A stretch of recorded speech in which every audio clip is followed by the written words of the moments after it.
Welcome, I am Doug. And I'm Alex. And welcome to DCAD Going Green News, Episode 5.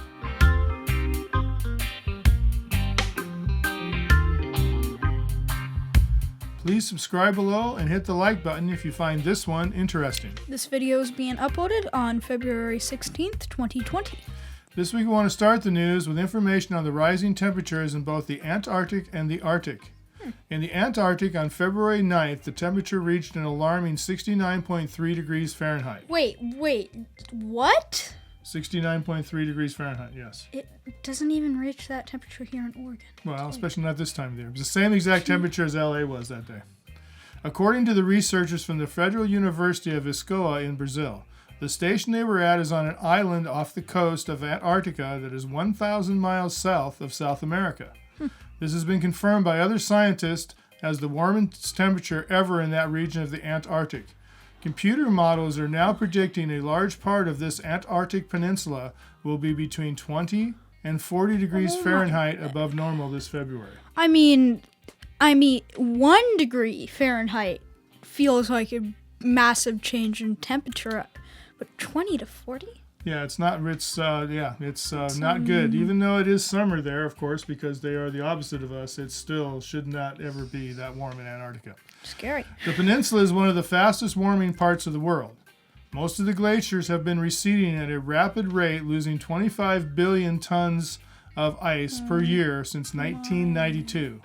Yes, that's 25 billion metric tons of ice since 1992. Not million. Billion. And the rate of loss is steadily increasing each year. Wow. In the Arctic, the Washington Post reports that they may have crossed the threshold of thawing the permafrost. Sad. So sad. So sad. This has been a worry of scientists for many years because there is more carbon in the permafrost than there has been emitted into our atmosphere over the last 50 years. That's very true, yeah. In the last just 4 or 5 years, we've actually put more carbon from the permafrost melting, which much of it is in the form of methane. So we're basically melting it, and then that in turn makes it produce more stuff that melts it even faster. That's true. And of course, what about methane? Well, methane, although it does not have as long as a life in the atmosphere than CO2, it has a greenhouse effect during its first 20 years in the atmosphere that is 84 times more potent than the same amount of CO2. That is true. Which is crazy. Yes. In fact, as the soil warms, microbes in the soil are converting stored carbon into both methane and carbon dioxide, which will release more CO2, 1.1 to 2.2 billion tons per year. And that's more than the third largest polluter, Japan. That is true. And the Arctic is warming over twice as fast as the rest of the world. The report states that there's now worry of all things, tundra fires in many parts of the Arctic. What? That is right, because it's so drying out and it's so warm up there and the moisture's gone that now the tundra, they're worried about the tundra burning. I mean, I'd imagine, I could imagine like the fires in Australia, but no. On snow? There's not snow there. Remember that the Arctic is basically a desert. And there's not much moisture there, and if it's all going to evaporate and dry up, and then suddenly the tundra is dried out. Wow. Yeah, that's not good. They also stated that the fishing and crabbing fleets are finding less and less of both products in the Arctic Ocean to catch. Much of it is because as the water warms up and these animals prefer it to be cold, and they're going deeper and deeper and deeper into the ocean where it is impossible to catch them. Which also means that if we're warming up even more, the creatures, no matter how deep they go, there's a possibility that they'll die off either from going too deep and. Mm-hmm. Well, if they go too deep, there's nothing for them to eat either. So it's a double-edged sword. And of course, we all know about the fate of the polar bears, that they're having to swim 60 to 200 miles sometimes in open water to find ice floes to hunt on. How are we killing these adorable creatures? Because, it's a lot of people don't know what's going on. That's why we're talking about it on our show. Yeah. And there was another statistic that we found out this week, that January was just listed as the hottest January in recorded history worldwide. No wonder it was dumping like crazy here. Well, yeah, and everywhere. So, hey, this is why, as a community, we have to reverse these trends worldwide and move to more sustainable forms of energy as fast as possible. Mm-hmm. So, tell your friends, tell your family, check out. There's all kinds of really good information out there right now. He told me this one thing that Tesla put up a solar thing. I don't remember when, but it paid for itself in the first couple of months.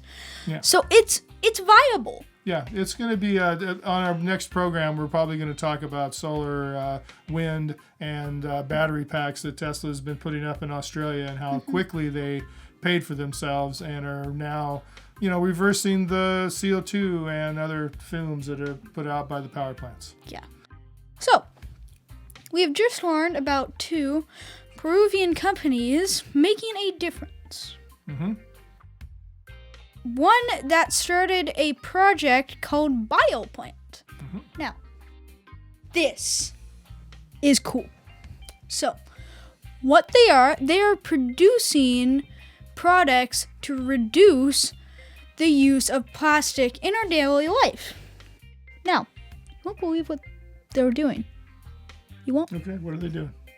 They're making stuff out of banana leaves. That is absolutely correct. And he will explain why. Okay. When used instead of plastic dishes, they will break down in 60 days instead of 500 years it takes plastic to decompose. I think that's 1,000 times. No, it's more than that. It's a huge amount. Yeah, crazy. They hope to produce 50,000 units per year. They are working directly with small Amazonian farms who are getting good prices for what used to be a waste product. Mm-hmm. And they can still harvest and sell the bananas. So what it is basically when the leaves fall off or they accidentally cut off leaves, those leaves are getting given to the company so that they can... Right, and they're putting them in a press and they're making plates and other utensils out of it. There's quite a few things. Yep. You'll see pictures of it, and we'll put a link in the bottom where you can take a look. Yep. Another company in Peru called Chuwa Plant is also using banana leaves to produce paper and cardboard products that can even hold water. Wait, so doesn't that mean they can make coolers? Or cups or whatever they want to.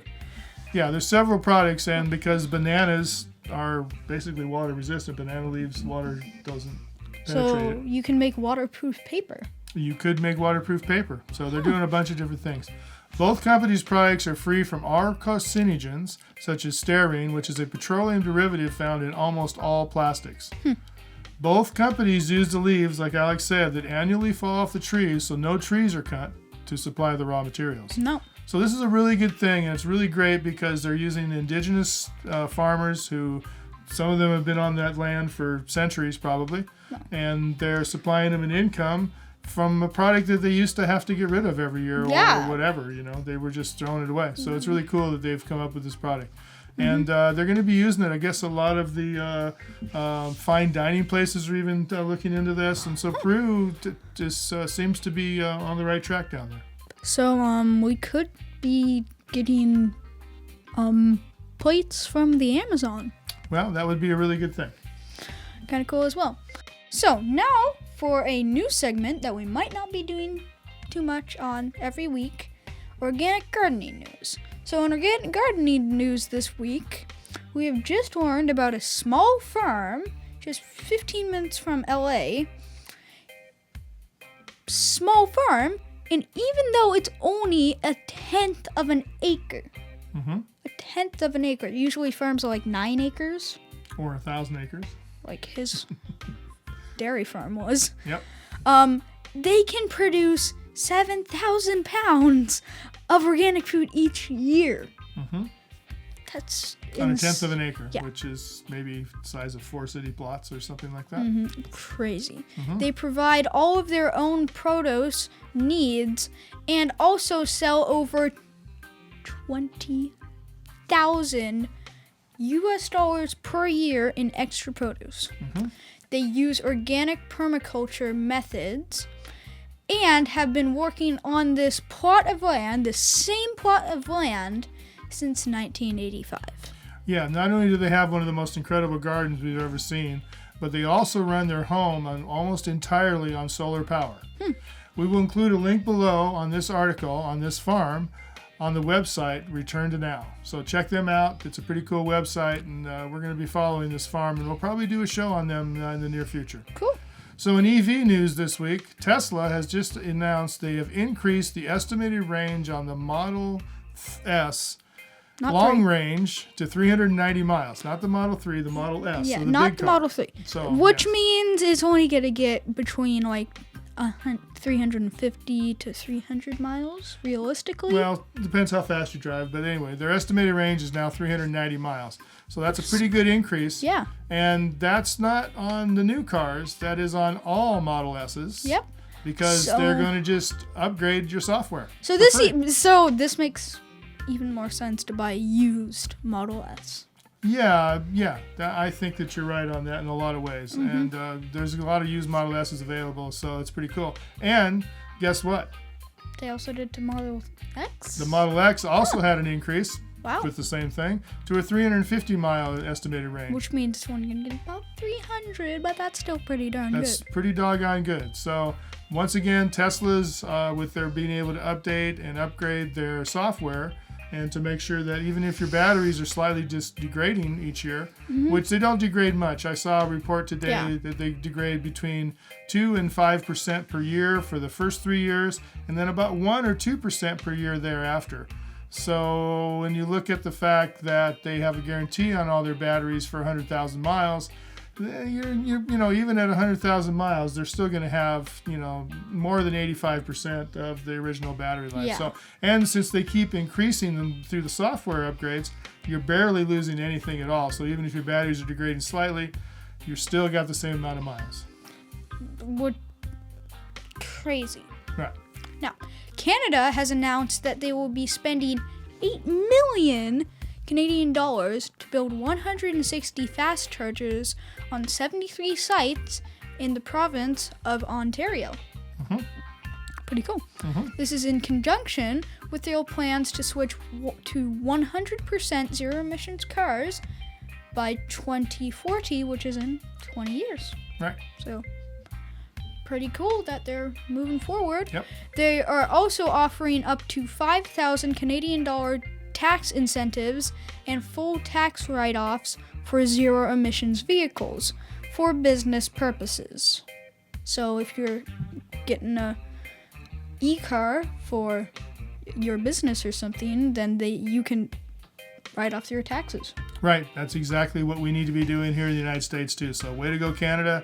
They're, as usual, when it comes to environmental stuff, or quite often anyway, they're always a little bit ahead of us, or at least they're going in the right direction all the time. So we're really happy to, be their neighbor. And again, they're up near those polar bears, so I would imagine, and the Antarctic, so I would imagine that they're trying to save that area for their local fishermen. Right. Well, yeah, they have a much bigger bunch of tundra than we do, so I'm sure that they're doing it all. All right, so this week in space news, SpaceX has announced the Crew Dragon Demo 2 flight will be the first week of May. Wait, what? So that's we're super excited about that we're finally going to, looks like they're going to get that demo flight up, which is going to be with people in it. So Cool. yeah, the capsule arrived at pad 39A at NASA's Kennedy Space Center on February 13th, so just a couple days ago. Yeah.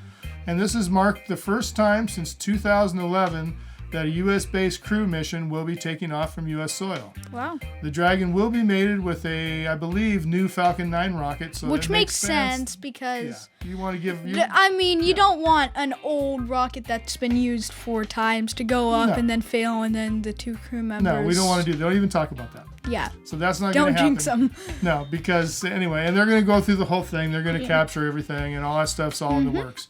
So the crew is NASA's Doug Hurley and Bob Behnken, who are... I found out recently are really good friends, and they've been working on this for quite a little while, training and getting ready for this mission. And I'm guessing... And are really, really, really looking forward to that capsule. They said it's going to be one of the nicest rides. Way better than the Soyuz. Oh my God! Have you seen the interior of those? Here, put up a picture. Yeah, we'll find a picture of a Soyuz and a picture of a Crew Dragon. It's not even, there's no comparison. I mean, I looked at when I was doing my SpaceX PowerPoint for class. I looked at a Soyuz one, and then I looked at the Dragon, and I was like, how the heck did they fit themselves into that tiny little cramped space? I mean, yeah, it's crazy. We have claustrophobia, and it's just like, it's scary. So this is really cool. This is going to be a historic trip, and they get to go to the space station, and now we're flying our own people to our, the space station, which is great. And once again, big thanks to SpaceX. And I'm guessing that they're also going to be. This is also a good opportunity for them to test their spacesuits. Right, they'll be using the. This will be. I guess it is. This will be the first time in the SpaceX spacesuit. So that's pretty cool. So hey, we're really happy for everybody at SpaceX and everyone at NASA. So working hard and getting it done. That's really great. Yeah. So we will definitely keep you updated as they set an actual date for this, we may try to do a live broadcast that day. We may. We're gonna do it. Okay, well, we'll do a live broadcast. It'll be our first chance to try and do a live broadcast, but we'll talk to you guys about it as we get closer. So yeah. Okay, what else has SpaceX done this week? SpaceX also announced, now this is really cool, that they are looking to take their Starlink satellites to internet business public. Right. They're taking it public. And which, if you don't know what that means, is that they're going to sell stock in it by itself. So the Starlink system will become its own company, and there'll be an IPO, and you'll be able to buy stock in it. So we're looking forward to that. So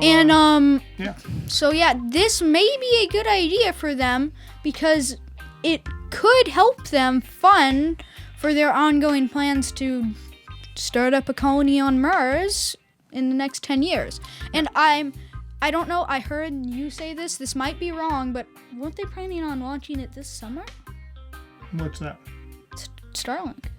Well, they're launching Starlinks all the time. No, like actually having you be able to get a thing. Yeah, we've heard rumors about that. So as soon as we get an actual date, trust me, we're going to be one of the first people. We live out here in the country, and our internet service is horrible. It sucks. I literally, a day ago, I was trying to go onto Bricklink or something, doing something, and then I had 5 things open, but even before that, it took a minute to just we're on the open a worst new tab. DSL ever, and that's the only thing we have out here. But so we're really looking forward to it. We hope that it's going to work, and that we're going to be one of the first people to sign up for sure. So we'll let you know as that happens. So tomorrow, the 17th of February, they're launching 60 more satellites. If everything goes well, they did have to delay the launch today, but we're not going to be able to do a live view of that because it's probably going to be 7 in the morning. But we're not going to get in the studio that early. No. So anyway, that's our show for this week. Please hit the subscribe button and the like button if you like what we're doing, and it's really a super big help to us. And if you want to keep updated on everything we're posting, make sure to click the bell notification so you don't miss one of our awesome videos. And please check our Facebook and other social media sites. The links are listed below. And help us through doing this to build a community of sustainable living families. Yep.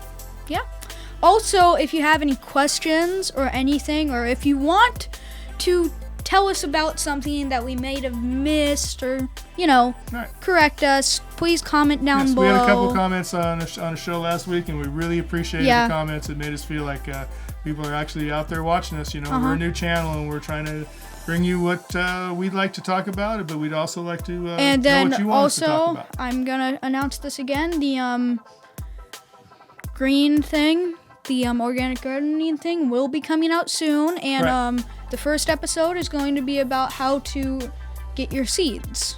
So. Right. So yeah, we're gonna follow us. We're gonna follow our progress through putting our garden in this year and going through the whole process. We're gonna be doing our garden this year at a local farm that rents out space. It looks like to folks like us, and we're gonna get together with them, and they do a whole bunch of stuff. He does his own compost and all this stuff. So we'll be bringing and you all he's that organic, information. no spray. Oh yeah, no, they've been organic for a long time, and they happen to be their kids go to school with him. So.